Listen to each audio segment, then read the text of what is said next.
1984 एक डिस्टोपियन उपन्यास है जिसे जॉर्ज ऑरवेल ने 1949 में लिखा था।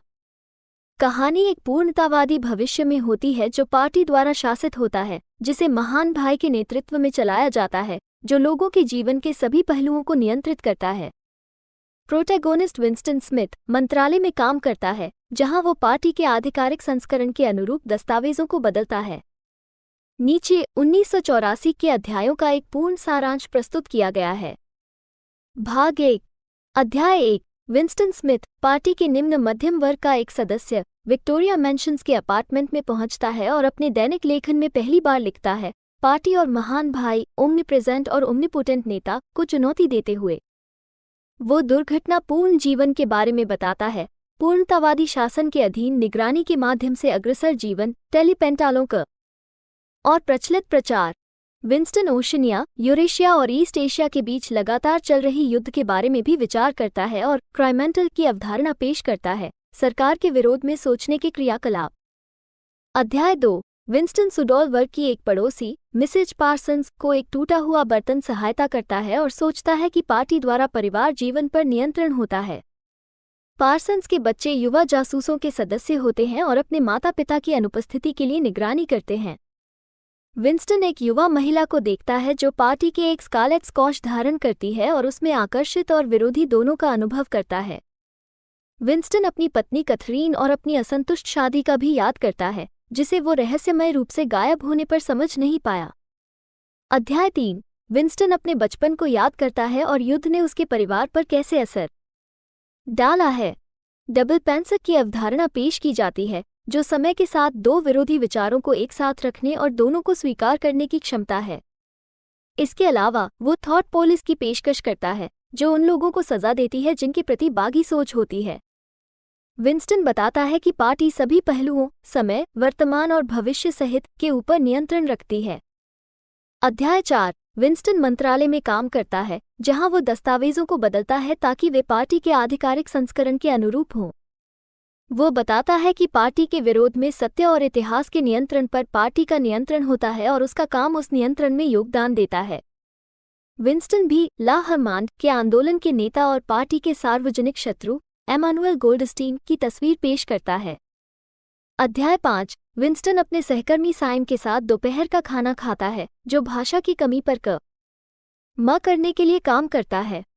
साइम बताता है कि पार्टी नई भाषा न्यूलिंग्वा के माध्यम से विचारों पर नियंत्रण करने की योजना बना रही है, जो एक सरलित हुई भाषा होगी जो विद्रोही विचारों के अभिव्यक्ति को सीमित करने के लिए डिजाइन की गई है।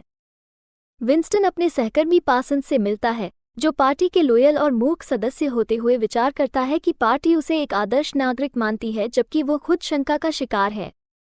अध्याय 6। विंस्टन अपनी असंतुष्ट लैंगिक जीवन के बारे में कैथरीन के साथ और पार्टी द्वारा लैंगिकता और मानवीय संबंधों पर नियंत्रण की चर्चा करता है। उसे एक वेश्या के साथ एक संबंध याद आता है, जो फिर से उसे एक संबंध में होने की इच्छा होती है जो पार्टी के नियंत्रण से बाहर हो। अध्याय 7। विंस्टन अपने दृढ़ असंतोष के बारे में अपने डायरी में लिखता है और यह चाहता है कि वो रहस्यमय ला हरमांड के साथ अड़े। वो जानता है कि इसका मतलब उसकी निश्चित मौत है। उसे अपनी एक्सीडेंटली मिली एक फोटो के बारे में भी याद आता है, जिसमें पार्टी ने 3 आदमियों के खिलाफ लगाई गई एक आरोप की झूठाई प्रमाणित की जाती है। पार्टी के झूठे दावों के सबूत होने के बावजूद विंस्टन जानता है कि इस जानकारी का प्रयोग वास्तविकता से लड़ाई नहीं लड़ने में किसी भी मदद नहीं कर सकता है। अध्याय 8। विंस्टन शहर के निचले वर्ग के भाग में जाता है और वहां रहने वालों की गरीबी और निराशा से अचंभित होता है। वो एक पुरानी वस्तु की दुकान में जाता है और एक खाली डायरी और एक कांच की तस्वीर खरीदता है। वो दुकान के मालिक से बात करता है, मिस्टर चारिंगटन, जो उसे ऊपरी मंजिल पर एक कमरा दिखाता है जिसमें कोई टेलीपेंटर नहीं है। विंस्टन कल्पना करता है कि पार्टी के निगरानी के बाहर रहने की इस कमरे में रहने का अनुभव कैसा होगा। भाग 2। अध्याय 1। विंस्टन मंत्रालय में एक औरत को देखता है जिसके पास स्कारलेट बेल्ट होता है और वो सोचता है कि वो उसे निगरानी में रखने वाली विचार पुलिस की एक सदस्य है। हालांकि जब वो गिरती हुई और चोट खाती है, तब उसे एक नोट देती है जिसमें लिखा होता है, मैं तुमसे प्यार करती हूँ। विंस्टन इस विरोध के कार्य के लिए आश्चर्यचकित और उत्तेजित हो जाता है। अध्याय 2। विंस्टन और जूलिया गुप्त रूप से मैदान में मिलते हैं और पहली बार सेक्स करते हैं। उनके संबंध के माध्यम से दोनों पार्टी का विरोध करते हैं और एक भावनात्मक और यौन संबंध अनुभव करते हैं। अध्याय 3। विंस्टन और जूलिया गुप्त सीधे मिलते रहते हैं और बातचीत करते हैं कि वे हरमंडल से जुड़ने के लिए हरकत में आना चाहते हैं। वे विसंगतियों के बारे में बात करते हैं जो एक विवशक शासन तंत्र के तहत जीवन के होते हैं और यह कैसे उनकी क्रियाएं व विरोध हैं। अध्याय 4।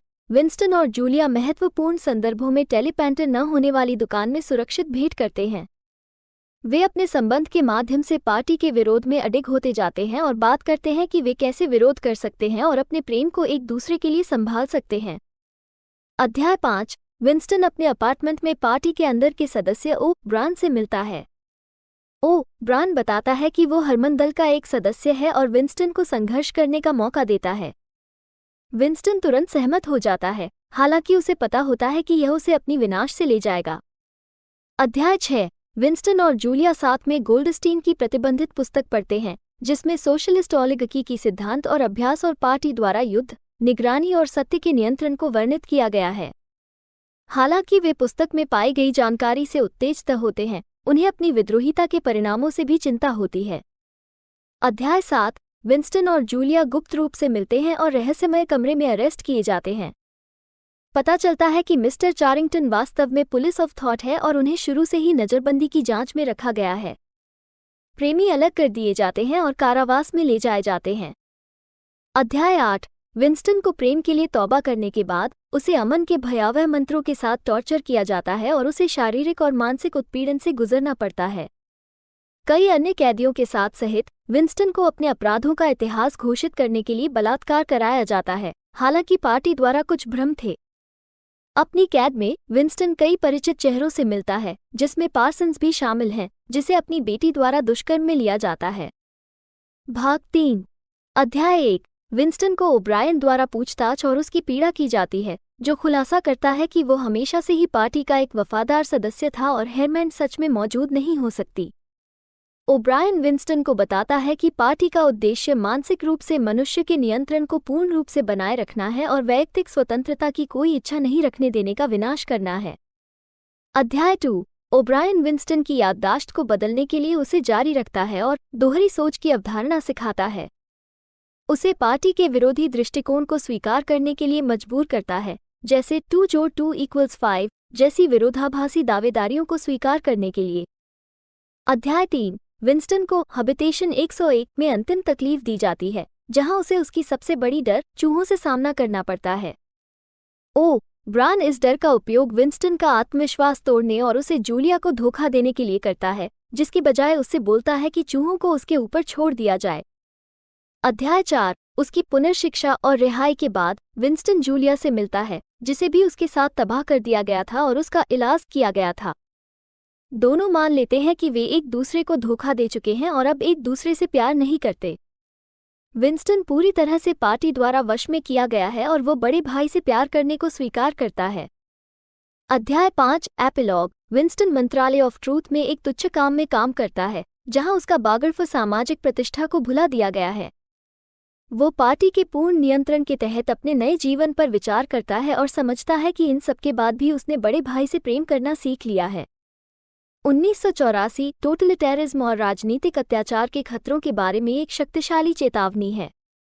विंस्टन और पार्टी द्वारा नियंत्रित दुनिया में उनकी स्वतंत्रता और प्रेम की लड़ाई की कहानी के माध्यम से जॉर्ज ऑरवेल बताते हैं कि सत्य का उपयोग, निरंतर निगरानी और व्यक्तित्व के नाश से कैसे एक शासनकालीन शासनाधीनता द्वारा मानव का पूर्ण नियंत्रण हो सकता है। कृपया अधिक सारांशों के लिए लाइक और सब्सक्राइब करें।